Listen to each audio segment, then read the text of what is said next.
from sales and marketing operations to now finance as a partnerships manager at Merchant Growth. And I've coached and mentored probably over from between a dozen to 2 dozen small businesses, micro businesses. Hi, Justin. Good afternoon. Thank you again for taking the time to speak with us at Novantum. So before we get started with your interview, could you maybe share a few words about who you are, what you do, what's your professional background? And would love to hear from you. Yeah, my name is Justin Chen. I've worked with small businesses for over a decade now, building their MVP to scaling.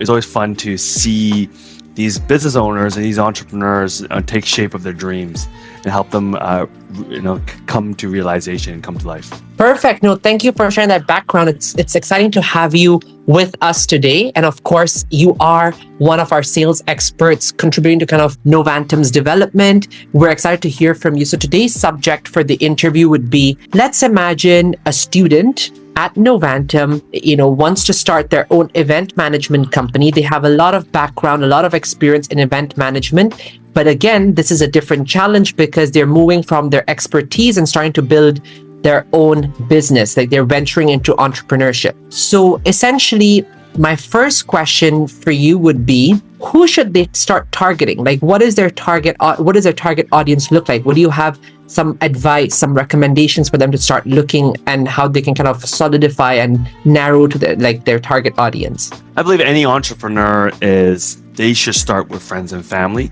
Not for the purpose of scaling their business, but more for the sake of collecting market feedback. Because let's say somebody's at events, like there's so many niches of different events you can do, especially in corporate events, birthday parties, bar mitzvahs, weddings, engagement parties, baby showers, birthday parties. There's so many different types of events out there. So you can start with your close group of network, friends and family, to start iterating, get some practice, building the core value proposition that you have. Yeah. Then you can start expanding it outside of your immediate circle into what I call our fuzzy connections. And fuzzy connections are people who are not your immediate friends and family, but maybe people are colleagues, associates, and they're going to be the ones that ideally are going to be your personal brand ambassadors to get your product or your business out into beyond your circle of influence. What would your advice be for somebody who would be not very comfortable reaching out to their own personal family and friends and personal connections? I definitely like to see that there's 2 mindsets behind it. Number one is that every business owner starts that way. You think of like Nike. He literally just went out to the local track meet where all his track and field colleagues were, and they sold shoes out of the back of his car to an immediate circle. That's the first example off the top of my head. I'm sure there's many, many more. It's not out of the world to start with your friends and family. And I think at Amazon too, when they first started to raise money, they started with his friends and family. I think he got a seed capital from his parents. So that's an example of people raising money from friends and family. That's like the logical way behind it. But the way I see it, it's like when you start a business, it's like your own baby. Yeah. So when you start a baby, what's the first thing you do? You have a baby shower. Why would you not want to share this new joy or entity and pains and challenges? Just like a baby, you got to change the diapers, there's a lot of crying, there's a lot of pain involved, right? But I think that's the core emotional side of things, right? And so that's what I recommend first, is that that's the best way to collect market feedback from friends and family and see it as a business shower or a baby shower. Yeah, no, that's fantastic. So Justin, many people seem to think that it's really, really risky to start a business and to land your first client. So from your experience and with your kind of expertise, how can you kind of make this into like a step-by-step kind of concrete? Let's say, for example, how do we start generating leads in order to land our first client, let's say? Yeah, there's many ways of generating leads. Obviously, there's different marketplaces. No matter how busy you get as a business owner, you should always focus on developing your network and doing business development. And how do I mean that? Is that you focus your entire, you block off a certain time of the week, no matter how busy you get, and you prioritize business development. I'm going through it's funny, I have this right in front of me. I follow this as like my Bible. It's called the 12-week year. So basically the whole principle of this book is that you get more done in 12 weeks than most people get done in a year. And basically I list down all the key actions that I need to do for my business and rank them in priority. And on the top priority always are revenue generating activities. The things that are generating pipeline for my business and that's moving forward my pipeline, making the deliverables happen for my business. So that's the system that I use. So, so for example, people who are busy at weddings or they're doing events, right now we're entering summer, it's the busy season. So they might be working 20, 30, 40, 50, 60 hours a week, running their business. I recommend people can you put at least 2 hours a week or 3 hours a week or 4 hours a week, something that you can prioritize, that you still are nurturing those relationships, actively soliciting, DMs, cold calling, whatever you can do to continue generating that pipe for your business. Because, sales really fixes everything. Because when you're feeling overwhelmed, that's when you start thinking about how can I start creating systems to offload all this kind of work off my shoulders, so I can focus on working on my business, not in my business. But you'll never do that if you don't get overwhelmed in the first place. And that's another thing, is that for a lot of your students, I imagine, Pravesh, they are starting business on the side of their exactly. Yes. Right? So that's another thing, is that you need to have discipline. The great thing about the world today, anyone can start a business on the side with very low overhead. But the bad thing is that anyone can start a business on the side with very low overhead. And what I mean by that is that you don't really need to do it. You have to look yourself in the mirror and it's like, why do I want to take extra time away from my family, friends, Netflix, hobbies to build this potentially life-changing business for myself? That's fantastic. So most of our students coming into Novantum have zero background on entrepreneurship. Some of them would even need us to kind of define what a lead actually means. Can you kind of tell maybe our audience, our viewers, on what a lead actually would mean in entrepreneurship, and what does 100 leads even mean, and why do we need leads for the business to kind of survive? Yeah, there's how we established entrepreneurs look at it. Any lead is somebody that is interested or in the right target base for your product and service.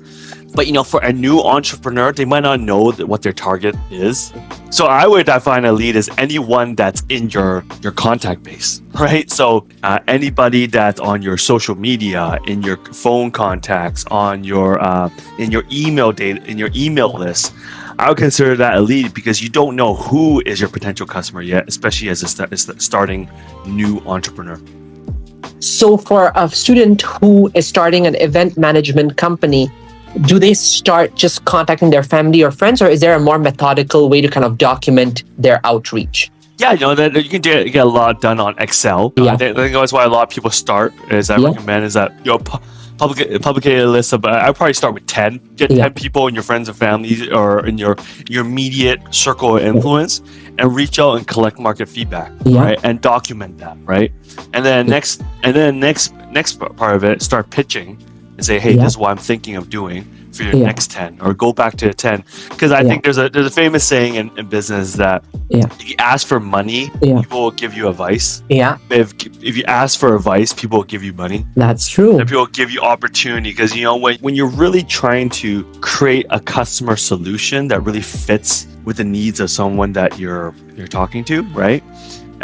They're more inclined to give you that business, because you're actually trying to find something that works for them. That's neat. So can you maybe describe, just kind of getting down to a super practical kind of hands-on level, so can you describe how a spreadsheet would look like for our students? Name, phone number, email, last day of contact, notes. That's it. Perfect. So maybe one there is that notes, right next to it is your ask and the result of the ask. Yeah. Okay. So a simple spreadsheet like this, where they're tracking everybody, and perfect. So those are essentially going to be the leads. And so now, how do they, so beyond their immediate circle, family and friends, when they have their first 10, how does that advance to get the first 100 leads, for example? Yes. So that's why if I reach out to your network and I ask for ACA. So this is the practical way that you can reach out to your immediate circle of influence as well as your fuzzy connections to start generating business for your new business, right? First one is acknowledge. Everyone hates spam or things that what's going on. Acknowledge, right? This could be something as hey, I noticed that you have experience in this industry. Compliment. Right. I really respect your seniority in this, in this industry. I can tell that you've done a lot in this industry. And then the last one is ask. Listen, I'm starting this new venture, and I'd love to collect your feedback. Or if you know anybody in your network that would value something like this. Acknowledge, compliment, ask. So you follow these principles, and you can start. When you and I always find that for a lot of people who are a little shy about quote unquote pitching, right? I think instead of asking directly, asking from their immediate circles, asking for a referral. It's always a warmer way to get your business out there in front into the world, right? And I think if you do that 100 people, I find it shocking that if you don't at least generate some business out of that.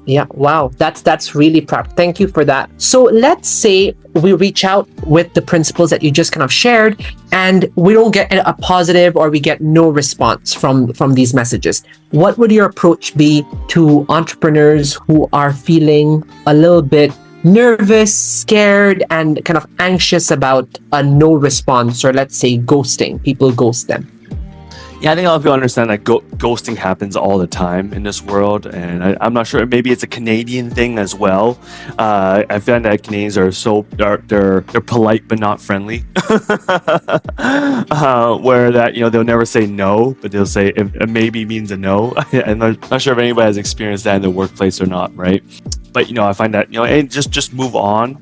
Another thing is that if you talk to 100 people and you get zero feedback, there's two possibilities. Number one is that what you offer into the marketplace is terrible. You need to fix that. Or number two, the other possibility is that you're weird. Like maybe you don't have to build the social skills. Maybe you're too demanding. Maybe you're too bashful. Those are the two only things I can think of if you talk to 100 people and you get nothing, no responses out of it, then that's the only thing I can think of that, it's more likely it's the second one actually. Even if it's a terrible offer, if you're not a weird person, and people will still at least give you some feedback. And give you some feedback to fix your... And if you're scared of that, I would be more scared of the fact that I'm weird. I'd be more scared of the fact that people don't like my product or business, right? And I would face myself in the mirror. I was like that. I was super weird, very bad, poor social skills. And I had to really work on develop that, So perfect. So let's say they get some responses, positive, negative, favorable, not favorable. How do we take all this feedback then and to generate our first event, client for our event management company?